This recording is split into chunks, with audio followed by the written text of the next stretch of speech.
আসসালামু আলাইকুম রহমতুল্লাহি ওয়া বারাকাতুহু।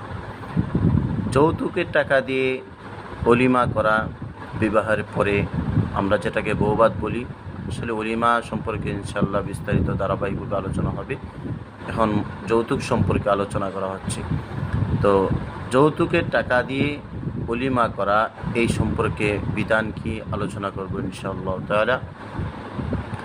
আসলে বিবাহ এটা শরীয়তের আরও অন্যান্য যে ইবাদতগুলো আছে, বিধানগুলো আছে, সেগুলোর মতনই একটি বিধান, ইবাদত, বিবাহ।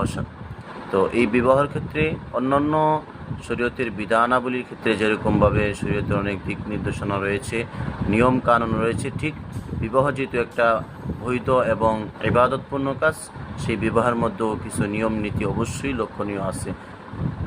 তো এই ক্ষেত্রে বিবাহের মধ্যে যেহেতু এটা ইবাদত, এই জন্য বিবাহের মধ্যে আপনার যৌতুক নামে যে একটা ভয়ানক একটা ধ্বংসাত্মক বিষয় আছে, সেটা সম্পূর্ণরূপে হারাম। যেহেতু যৌতুক নেওয়া এটা হারাম, তাহলে যৌতুকের টাকা দিয়ে অলিমা করা এটাও হারাম।